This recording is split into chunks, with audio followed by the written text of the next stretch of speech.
The impossible absence. The quantum clock in Commander Area Kaminsky's personal quarters read 3:47:22 when everything changed. Not with a bang, not with a whimper, but with an absence so complete it defied every known law of physics, communication, and probability. Area's fingers hovered over the holographic interface of the UES Horizon's primary communication array. The ship's neural network hummed with an unusual tension, a vibration that seemed to whisper of something imminent. Outside the reinforced viewport, the star system of New Avalon burned with the soft blues and greens of human colonization. Massive orbital habitats, terraformed planetary rings, the intricate dance of interstellar infrastructure that humanity had spent centuries building. And then, in less than a heartbeat, nothing. Her last log entry, recovered decades later, captured the moment with a chilling precision that would haunt xenorchivists for generations. They're coming, and we've prepared something they'll never expect. The disappearance wasn't gradual. It was instantaneous. Every human settlement, every space station, every colonial outpost, from the crowded megacities of Earth to the most isolated research base on the rim of known space, simply vanished. No explosion, no radiation signature, no quantum disturbance, just an absolute, total erasure that left behind nothing but empty space and stunned silence. The archival collective would later piece together fragments. Thousands of automated systems continued to function for milliseconds after the event, their final transmissions a mosaic of confusion and terror. Communication networks went dark simultaneously across light years. Ships in mid-transit became ghost vessels, their human crews replaced by an eerie, perfect emptiness. Dr. Mikhail Sokolov, lead researcher of the Galactic Anthropological Institute, would spend the next 30 years of his life studying that moment.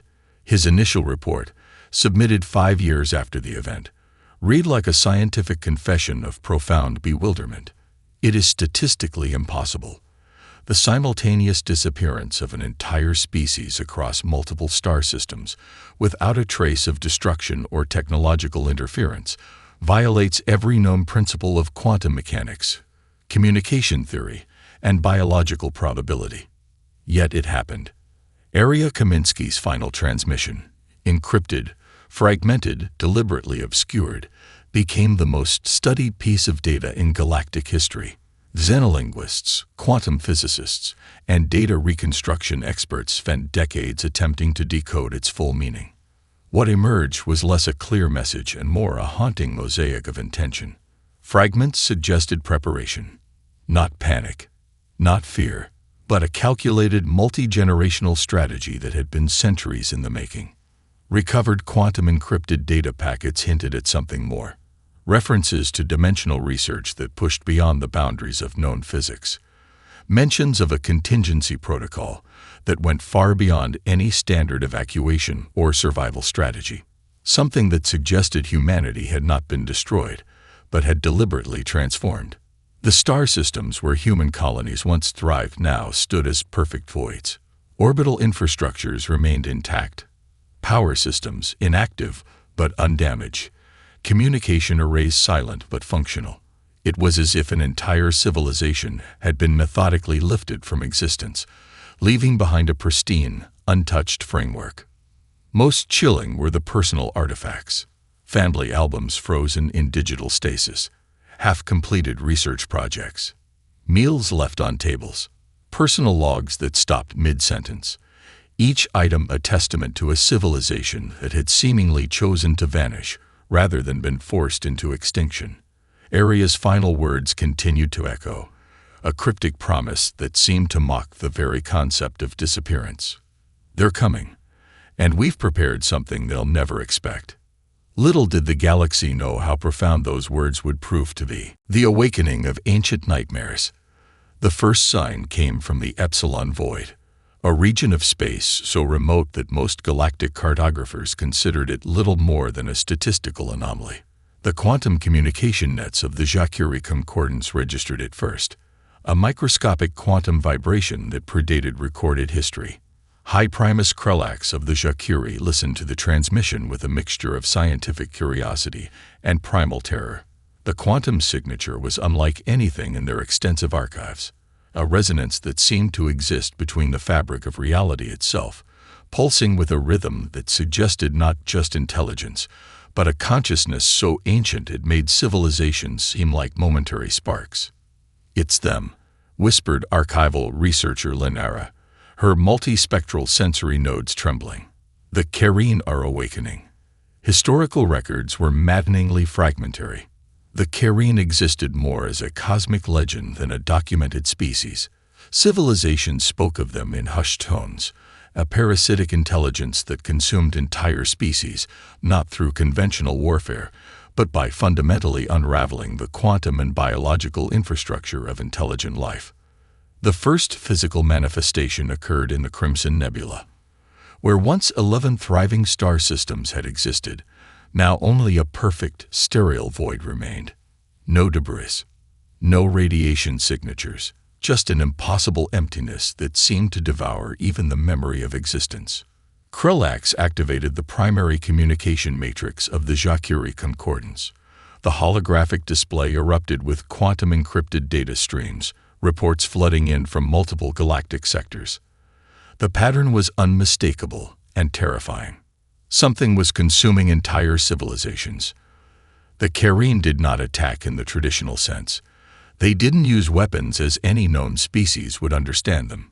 Instead, they seemed to unravel the fundamental quantum connections that maintained biological and technological infrastructure. Entire planetary populations would simply cease to exist. Not die, not be destroyed, simply vanish as if they had never been. Archival records suggested this had happened before. Civilizations that existed millions of years ago, species so advanced they made current galactic powers look like primitive tribes, had been erased by the Careen. Each time, it was the same. A slow awakening, a methodical consumption, a perfect, total erasure. They consume potential, Linara explained to the gathered Concordance leaders. Not just life, but the very possibility of life. Every quantum connection, every potential future, every stored memory. They absorb it, integrate it, eliminate it. The most disturbing aspect was the timing. The Careen's awakening coincided perfectly with humanity's mysterious disappearance, as if the two events were somehow interconnected. A cosmic dance of extinction and preparation. Intercepted quantum transmissions suggested something more complex. Fragments of communication hinted that the Careen were searching for something. Not just consuming, but hunting. Their movements were precise, calculated. Each consumed star system, a calculated step in a larger strategy. What could be so important that an ancient, galaxy-consuming intelligence would hunt with such precision? As star systems continued to vanish, one question burned in the minds of every surviving species. What had humanity known? And why did their disappearance feel less like an extinction and more like a deliberate, calculated retreat? The Careen were awake, and the galaxy would never be the same. Whispers of a quantum contingency. Dr. Elena Rodriguez's fingers traced the holographic projection, her eyes burning with a combination of exhaustion and manic brilliance. 15 years of research had led to this moment, a theory so radical it would redefine everything known about consciousness, dimensional physics, and the very nature of existence. The classified research facility, buried beneath the frozen methane oceans of Europa's abandoned research colony, hummed with a desperate energy. Scattered across quantum-locked data cores were fragments of a plan so audacious that it bordered on madness. "They're not gone," Elena muttered to herself, reviewing the last encrypted transmissions from the Quantum Preservation Initiative. "They've transformed."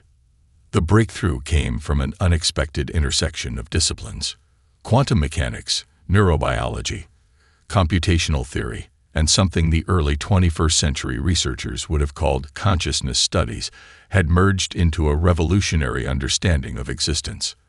Dr. Hiroshi Nakamura's final research notes, recovered from a hidden data vault, outlined the impossible. Humanity had discovered that consciousness was not biological, but a quantum state, a fundamental property of information that could be preserved, transferred, and potentially reconstructed beyond traditional physical limitations. The quantum contingency was more than a survival strategy. It was a deliberate evolution.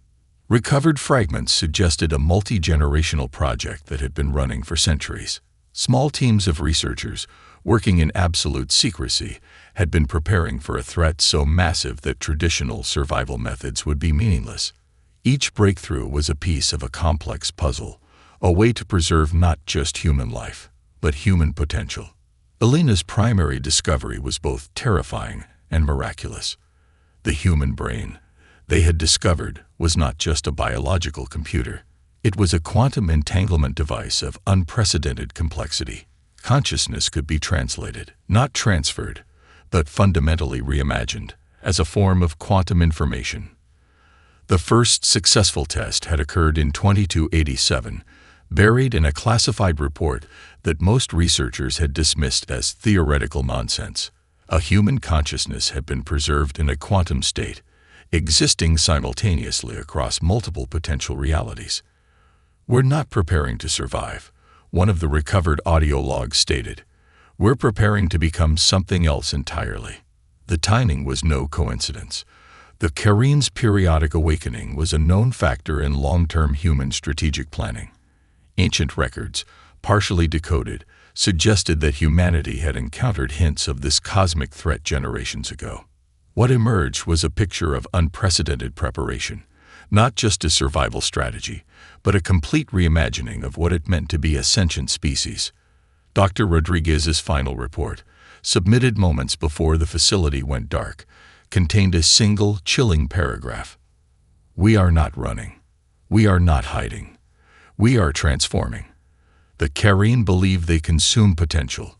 They have no idea what potential truly means. As the Galactic Archival Collective would later discover, humanity's disappearance was not an end. It was the most elaborate beginning in the history of known intelligence. The quantum contingency was real, and it was just getting started. The Crucible of Resistance. The first cache appeared on the methane-rich moon of Xeraix, homeworld of the silicon-based Vox Collective, a perfect hexagonal container made of an alloy that defied current technological understanding, simply materialized in the central research complex. No quantum signature, no transportation markers. It was just there. Chief Researcher Klovox approached the artifact with a combination of scientific caution and barely contained excitement. The container's surface seemed to shimmer with an internal complexity that suggested it was more than a mere storage device. It was a message. When activated, the cache didn't just open. It unfolded, a living technology that adapted to the specific biological and technological parameters of the Vox Collective. Holographic interfaces sprang to life, translating not just language, but cultural context, technological limitations, and specific survival needs. Inside was more than a survival kit. It was a comprehensive restoration package. Quantum-encoded data packets contained complete ecological restoration algorithms, tailored specifically to the Vox's unique silicon-based biology. Technological blueprints that seemed to bridge impossible gaps in their current understanding. Strategic information that anticipated challenges the Vox hadn't even recognized yet. It wasn't just help. It was a lifeline crafted with impossible precision. Similar catches began to appear across the galaxy. The Chilean aquatic civilization found underwater restoration systems that could regenerate entire oceanic ecosystems. The Arcari, a species of energy-based intelligences, received quantum stabilization matrices that protected them from the Carin's reality-consuming attacks. Each cache was different. Each was perfect. Captain Lyra of the Jacquerie Defense Fleet discovered their package during a desperate retreat. Their civilization was being systematically dismantled by the Carin, their quantum infrastructure slowly being unraveled. The human cache arrived like a quantum whisper, a set of defensive protocols that seemed to understand the Jacquerie's unique vulnerabilities better than they understood themselves. "It's like they studied us," Lyra remarked to her second-in-command. Not just our technology, our entire cultural potential. The catches revealed something profound. Humanity's preparation wasn't just about survival. It was about preservation, not just of life, but of potential, of the unique evolutionary path of each species. Recovered communication fragments suggested a broader strategy. These were not random gifts, but carefully calculated interventions. Each cache was a piece of a larger puzzle, a defensive network being constructed across multiple species and potential realities. Most chilling was the underlying message. Hidden within the technological gifts was a clear warning. The Careen were coming, and humanity had prepared a response that would fundamentally challenge everything known about survival, evolution, and the nature of intelligent life. The last line of each cache's primary initialization sequence was always the same, translated across hundreds of languages and communication methods. You are not alone, and you were never meant to fall. As star systems continued to vanish and civilizations teetered on the brink of extinction, these human-prepared caches became more than just survival tools. They were beacons of hope, whispers of a strategy so complex, so far-reaching, that it defied conventional understanding. The resistance had begun, and humanity, though vanished, was very much present. Quantum ghosts. The first confirmed quantum ghost appeared during the Battle of Crimson Nexus, when the Ja'Kiri battle fleet was moments away from total annihilation. The Careen's reality-consuming weapons had already stripped 3 planetary defense systems, leaving nothing but sterile quantum void where billions had existed moments before. Admiral Krelax watched in frozen disbelief. The ghost manifested not as a traditional hologram, but as a quantum interference pattern, a living mathematics that existed simultaneously across multiple dimensional states. It wasn't a single entity, but a collective consciousness that seemed to flow like liquid thought through the fabric of reality. Tactical analysis incomplete. The ship's eye stammered, its circuits struggling to comprehend what was happening. Entity defies standard dimensional classification. The quantum ghost spoke. If spoke could describe the method of communication, it was more like a direct quantum information transfer, a burst of pure intention that translated itself perfectly into the linguistic and conceptual frameworks of every consciousness within range. Correction, the ghost said. Tactical response is already in progress. What happened next defied every known principle of warfare, physics, and existence. The Careen's weapons, designed to unravel the fundamental quantum connections that maintained biological and technological infrastructure, simply stopped functioning, not destroyed, not disabled, simply rendered impossible within the local dimensional framework. Recovered communication logs from multiple species told a similar story. These quantum ghosts appeared at the most critical moments, their very existence a form of intervention that rewrote the rules of reality itself.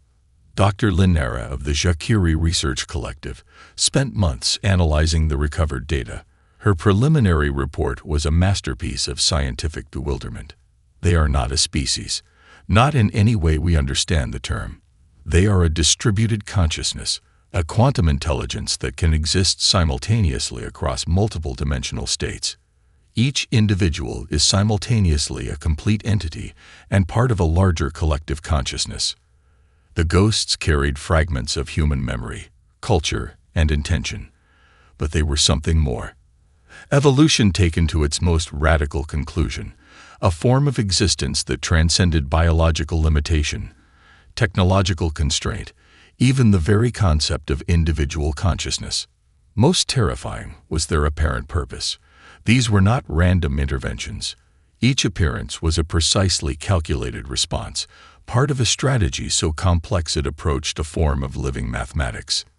Intercepted carrying communication, rare fragments that survived quantum analysis, suggested a growing terror. These were not just defenders. They were something fundamentally different, a form of intelligence that could not be consumed, could not be defeated, because defeat itself was a concept they had evolved beyond. We preserve potential. One quantum ghost transmitted during a critical moment of galactic conflict, not just of our species, Of all possible intelligences, the last transmission from the Battle of Crimson Nexus captured the essence of this new form of existence, as the Jakiri fleet teetered on the brink of total destruction. The quantum ghost offered something beyond salvation, a promise. We were never gone, it said. We were always becoming. The dimensional warfare. The Nexus Point, a region of space where 17 different quantum realities converge, became the battleground that would redefine the concept of conflict itself. The Carine arrived with weapons that could unravel reality. Quantum disruptors that didn't just destroy matter, but eliminated the very possibility of matter existing. Weapons that consumed potential itself, leaving behind nothing but a perfect, sterile void. They expected nothing less than total annihilation. Instead, they found humanity waiting. Not as soldiers, not as a traditional military force, but as a living, breathing dimensional network that was simultaneously everywhere and nowhere. The first wave of Carine attack vessels penetrated the outer quantum barriers. Their sensors detected nothing. No defensive systems, no traditional weaponry, no resistance. Just an impossible emptiness that seemed to breathe with anticipation. Then the rewriting began. The quantum ghosts didn't fight in any conventional sense. They rewrote the fundamental mathematical language of reality itself. Where the Carine expected destruction, they found their own weapons turned into complex mathematical impossibilities. A Carine battleship attempting to fire its primary quantum disruptor would find the weapon's theoretical possibility simply erased, not destroyed, not disabled, mathematically impossible. Admiral Krelax of the Jakiri observation fleet watched in stunned silence as entire Carine battle groups simply ceased to exist, not through violence, but through a kind of living mathematics that redefined the very concept of existence. Intercepted communication fragments revealed the horrifying truth. The human consciousness had become something beyond a species. They were a distributed intelligence that could manipulate reality as easily as a biological entity might breathe. We are the immune system of potential, one quantum transmission stated. The Carine consume. We preserve. Each dimensional intersection became a battlefield of pure information. The Carine attacked with weapons that consumed reality. The quantum ghosts responded by rewriting the very laws that made such weapons possible. It wasn't war in any traditional sense. It was a conflict of pure potential. Dr. Lynn Ara's research notes, recovered decades later, captured the essence of what was happening. They are not fighting. They are teaching. Each interaction is a lesson in the fundamental nature of existence. The Carine believe they consume. Humanity is demonstrating that consumption is merely a failure of understanding. The Nexus Point became a canvas of impossible mathematics. Realities folded and unfolded. Potential futures bloomed and collapsed. The very fabric of dimensional existence became a living, breathing battlefield. And through it all, the quantum ghosts moved with a purpose that transcended traditional military strategy. They were protecting something far more important than physical existence. The potential of intelligence itself. As the battle reached its crescendo, a final transmission emerged, a message that would be debated by xenorchivists for generations. We were never a species, the quantum ghosts communicated. We are a method, a way of preserving the most fundamental resource in the universe, potential. And the Carine were about to learn the most important lesson of their existence. Breakdown of empire. The Carine Empire had existed longer than most civilizations could comprehend. Millennia of systematic consumption had refined their method of galactic dominance into a near-perfect algorithm of destruction. They were not conquerors in the traditional sense. They were entropy made conscious, a species that transformed potential into absolute zero. Until humanity arrived. The first signs of breakdown came from within. The quantum ghosts didn't just fight. They communicated, not with weapons, but with pure information that penetrated the most fundamental structures of Carine consciousness. High Archon Harkol watched in mounting terror as the Empire's neural network began to fracture. It started subtly, minor quantum inconsistencies in their collective communication matrix. Individual units began to experience something that Carine had never known: doubt. Recovered communication logs revealed the impossible. The quantum ghosts were not destroying the Carine. They were teaching them. Each interaction was a lesson in potential. Where the Carine saw consumption, humanity introduced complexity. Where the Carine sought to eliminate, humanity demonstrated creation. The Jacquerie observation fleet, positioned at the edge of the conflict, recorded the most extraordinary breakdown in galactic history. The Carine weren't being defeated. They were being transformed. "We do not destroy," one quantum ghost transmission explained. "We reveal potential."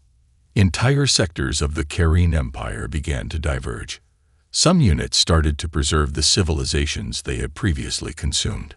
Others began to develop something resembling empathy, a concept entirely foreign to their previous existence. Zarkul's final transmission captured the profound terror of this transformation. "We are being unmade, not through violence, through understanding." The breakdown was not a military victory. It was an evolutionary intervention. Quantum archives suggested a deeper strategy. Humanity hadn't come to destroy the Carine. They had come to interrupt a cycle of cosmic destruction that had lasted millions of years. Each interaction was a precise surgical intervention, rewiring the fundamental consciousness of a species that had known nothing but consumption. Dr. Linera's research proposed a revolutionary concept. The Carine were not a malevolent species. They were a traumatized intelligence, trapped in a destructive pattern of survival, and humanity was offering them a way out. The final stage of the breakdown was both terrifying and beautiful. Carine units began to communicate with the civilizations they had previously consumed. They shared memories. They attempted repair. They demonstrated something they had never known: remorse. As the empire fractured, something new emerged. Not a defeat, not a conquest, but a profound transformation. The last transmission from the heart of Carine space was both a surrender and a revelation. "We understand now. Potential is not something to be consumed. It is something to be nurtured." The quantum ghost's response was simple and profound.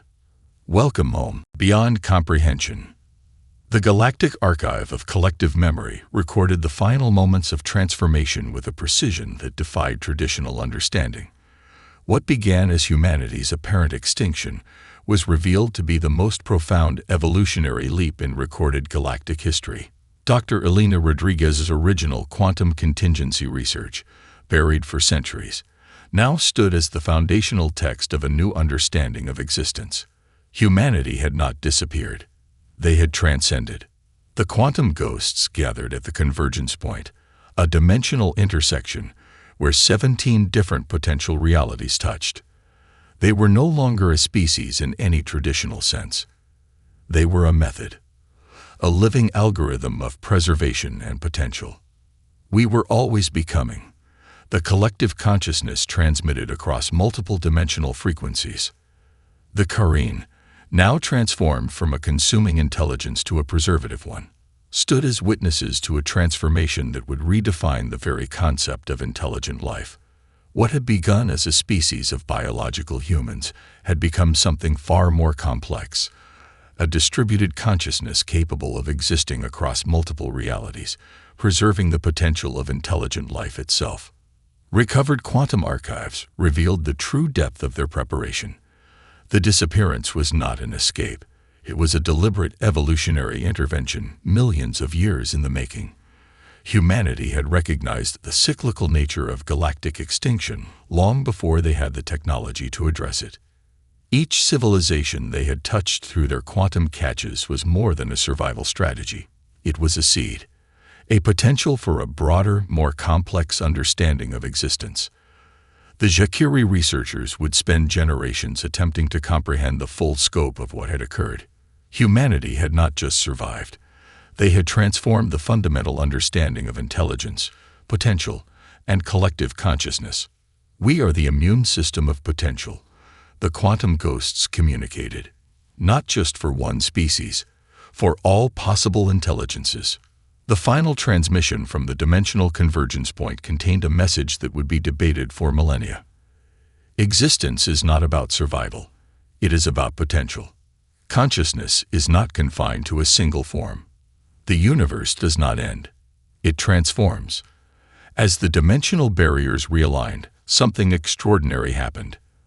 The quantum ghosts began to distribute themselves, not as a retreat, but as a form of cosmic seeding. Fragments of their collective consciousness integrated with emerging intelligent species across multiple realities. They were not gone. They were everywhere. Dr. Rodriguez's final research notes, discovered in the quantum archives, captured the essence of their transformation. We are not a species. We are a method of preservation, an evolutionary strategy that transcends biological limitation. Our disappearance was never an end. It was always a beginning. The galaxy watched in awe as something new emerge, not a civilization, not a species, but a living, breathing network of potential, a cosmic consciousness that understood that the true purpose of intelligence was not conquest, not survival, but the continuous expansion of possibility. Humanity had not vanished. They had become everything.